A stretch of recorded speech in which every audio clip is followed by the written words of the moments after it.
इंसान बनेगा। बहुत अच्छी बात है, बहुत अच्छी तिवारी की बात ना हिंदू बने, एक सेकंड अपनी ना हिंदू बनेगा ना मुसलमान बनेगा, संविधान से चलना होगा, इंसान बनेगा।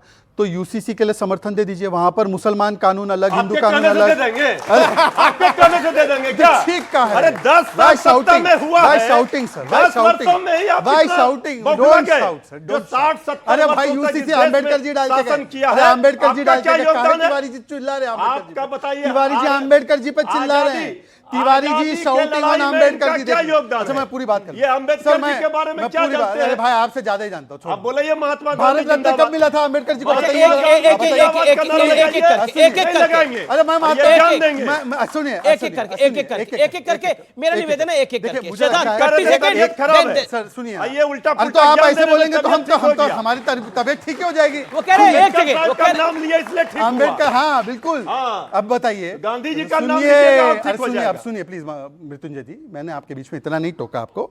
सुनिए दूसरे, मैं टोक नहीं, हम लोग गुंडों को महाराष्ट्र में पता चलेगा। हम लोग थोक नीति वाले हैं, हम टोक नीति वाले नहीं, क्या कह रहे हैं मृत्युंजय? कुछ कह रहे हैं थोक नीति में। महाराष्ट्र का चुनाव है जी, महाराष्ट्र में इनको पता चल जाएगा ये सब करने का नतीजा अभी सामने है।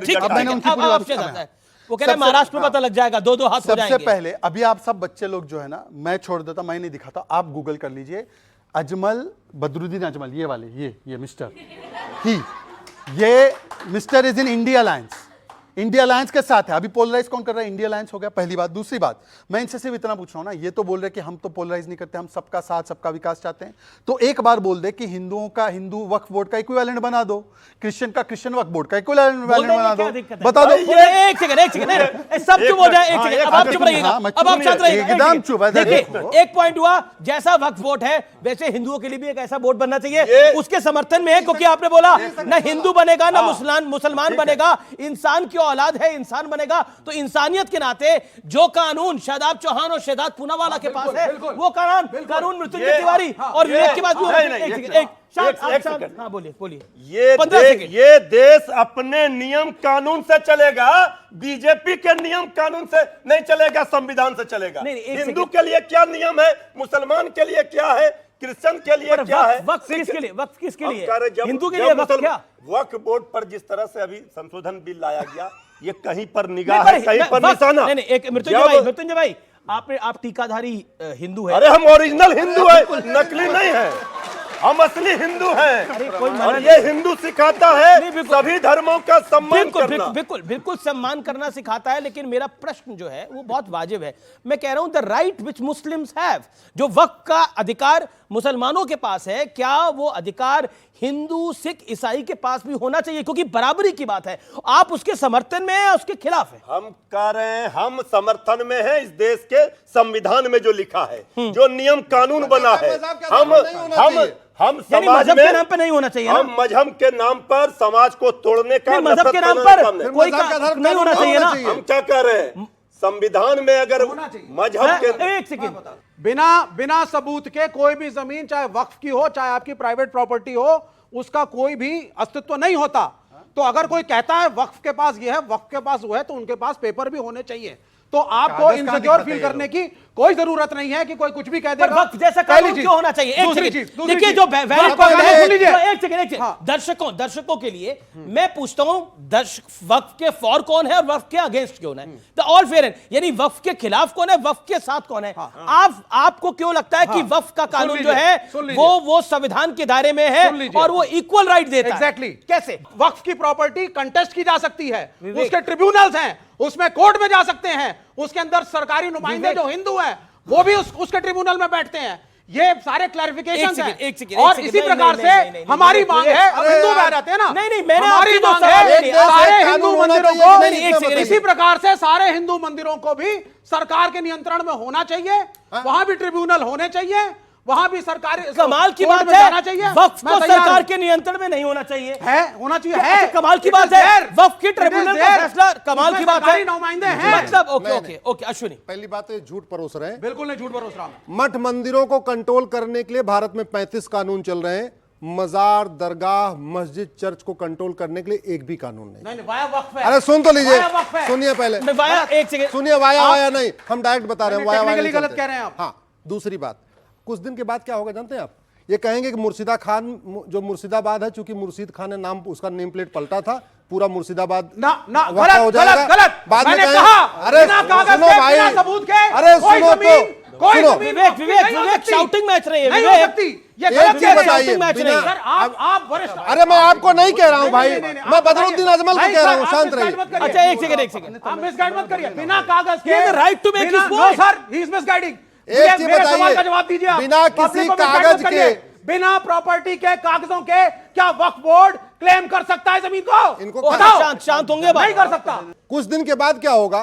कहेंगे मुर्शिदा खान भी मुर्शिदाबाद पूरा वक्फ बोर्ड का, मिर्जापुर पूरा ऐसे वक्फ कैसे बोर्ड कह का, देंगे? जौनपुर ऐसे पूरा कैसे वक्फ कह बोर्ड का, देंगे? मुजफ्फरपुर पूरा वक्फ बोर्ड का, क्योंकि इन शहरों के नाम में बाकायदा वहशी ऐसा कुछ दरिंदों भी का नहीं नाम है। आ रहा है। गलत बयानी है। कहेंगे होशियारपुर यहीं पूरा पे पूरा expose वक्फ हो रहे बोर्ड हैं का, आप देखिए। गाजियाबाद पूरा वक्फ बोर्ड का, फरीदाबाद यही पूरा वक्फ expose बोर्ड हो का, रहे हैं। फर्रुखाबाद वक्फ बोर्ड का। नतीजा ये कागज नहीं दिखाएंगे, नहीं, जमीन के पे मालिकाना हक ओके जताएंगे। ओके, ये बंद होना चाहिए। ऑडियंस से सवाल ले लेता हूं। सवाल किसके पास है? सवाल हाथ खड़ा करे, जिसके पास सवाल है वो हाथ खड़ा करे अपने। बोलिए क्या सवाल है? कहने का तो मैं भी बोल दूं कि पूरा देश हमारा है, तो ऐसे थोड़ी हमारा हो जाएगा। बिल्कुल सही। तो लेकिन फिर वक्फ बोर्ड कहाँ से आ जा रही है अरे कि बोल रही है कि ये बाबा, हमारा आप है? एक सेकंड, आप लोग शांत रहिए, ऑडियंस को बोलने दें ना। बताइए क्या सवाल है आपका? हमारा सवाल है कि फिर तो हमें भी चाहिए, हमारे लिए भी बोर्ड बननी चाहिए, हमारे लिए बोर्ड क्यों नहीं है? हमारे लिए वोट कोई नहीं है, ठीक है, एक पॉइंट है। अच्छा ठीक है, आपका सवाल क्या है, बोलिए। मेरा ये सवाल है इनसे कि जैसे कि ये कहते हैं इंडिया अलायंस से कि पार्लियामेंट इनकी ज़मीन पे बना हुआ है, तो ऐसे तो ये ऐसी बॉडी हमारे हिंदू में और क्रिश्चियन में, जैन समाज में और पारसी में भी बननी चाहिए ना? जो कहे कोई भी जमीन हमारी है। ओके ओके ओके, और भी बड़े सारे सवाल आ रहे हैं। आपका क्या सवाल है, बोलिए। पॉइंट क्या है? क्वेश्चन ये है कि अगर हम वक्फ बोर्ड की अकेले बात कर रहे हैं कि उसकी जमीनें कब्जाई जा रही हैं, तो हिंदू मंदिरों में भी तो बहुत सारी जमीनें कब्जाई जा रही हैं। जी, हम जी, उसकी जी। बात क्यों नहीं कर? जी जी जी, ओके ओके, मैं आपके पास आता हूँ। पहले मैं आपके पास आता हूँ। शदाब, पॉइंट ये है कि देखिए बार बार एक लकीर खींची जाती है। देखिए संविधान से चलना चाहिए, संविधान से चलना चाहिए। संविधान की कौन सी धारा कहती है कि एक वर्ग को तो असीमित अधिकार हो और दूसरे वर्ग के पास वो उस अधिकार का नाखून के बराबर भी? जहां पर कोई भी ऐसी प्रक्रिया होगी, जैसे क्रिमिनल में सब सेम है, लेकिन पर्सनल चीजों में अब joint Hindu family tax rebate होता है, उसके बारे में बात नहीं करेंगे, वो सिर्फ हिंदूज को मिलता है, वो बाकी लोगों को नहीं मिलता। इसी प्रकार से वक्फ की संपत्ति अगर कोई मुसलमानों की सेवा के लिए दान कर रहा है उसके लिए है। और दूसरी बात, बार बार क्लेम किया जाता है कि ये भी हो जाएगा, वो भी हो जाएगा। कोई किसी को क्लेम ऐसे नहीं कर सकता है, उसको बाकायदा प्रमाणित करना पड़ेगा कि वक्फ कब किया गया, किसने वक्फ किया, कौन मालिक था, पूरी चीजें डिटेल शो करना पड़ेगा। ट्रिब्यूनल है। दूसरी चीज, भाई ने कहा कि हमारा भी होना चाहिए, मैं उनकी बात से एग्री करता हूं कि वो सरकार, हिंदुओं की सरकार बोलती है ना। अफसोस की बात है कि सनातन बोर्ड नहीं है, मोदी जी प्रधानमंत्री हैं। सनातन बोर्ड होना चाहिए और वो जितने भी रिलीजियस उनके एक्टिविटीज हैं उनको कंट्रोल करने के लिए, मैनेज करने के लिए हमें कोई आपत्ति नहीं है। लेकिन 10 सेकंड, लेकिन मुसलमानों की मस्जिद, दरगाह, मदरसा और जो कब्रिस्तान है उस पर कब्जा करने का, अवैध कब्जे का षड्यंत्र हम भारत सरकार का बर्दाश्त नहीं करेंगे। एक सेकंड, ये हमारा इंटरनल मैटर, हम कुछ भी करें। आपको मैं अपने घर में क्या करूं? अमीश जी देखिए, यहाँ पर 2-3 तर्क जो है, पहले कुछ लोगों ने कहा कि गैर जरूरी और गैर संवैधानिक है, तो मैं कहता हूँ आर्टिकल 14 पढ़ लीजिए, वो कहता है सबके लिए समान कानून होने चाहिए, आप हिंदू हो मुस्लिम हो। तो मैं ये कह रहा हूँ कि अगर मुसलमानों के पास इतना बड़ा कानून है तो या तो दूसरे धर्म के पास हो, पर दो गलतियां नहीं दोहराई जा सकती। इसलिए जरूरी ये है कि सबके पास संवैधानिक सीमित अधिकार हो। पहली बात, ऐसा जो कानून वक्फ का भारत में है, विवेक जी, और प्लीज अपने समय पर एक इंपॉर्टेंट सवाल है, Oman, Iraq, Iran, Lebanon, Syria, Sudan, कोई भी मुस्लिम बाहुल देश में एक कोई चुन ले और मुझे बता दे कि वो मुस्लिम बाहुल देश में इससे भी ज्यादा कठोर कानून है। वक्फ का जो भारत का कानून है वो सबसे व्यापक और कठोर है। और आखिरी और थर्ड बात है, अब इन्होंने बोला कि संविधान से चलना है अम्बेडकर जी के, तो मेरा मृत्युंजय जी से और टीका लगा के, मैं बहुत सम्मान करता हूं उनका, इस बात के लिए बहुत सम्मान करता हूं। अभी सुप्रीम कोर्ट का भी एक फैसला आया है कि कोई 60 साल का, 65 साल का बुढ़ा 12 साल की बच्ची से शादी नहीं कर सकता, पर्सनल लॉ के नाम पे भी। बोलिए आप समर्थन करते इसका? बोले मृत्युंजय जी। ये आप क्या सवाल कर रहे हैं, ये कोई समझ पाया? अरे आप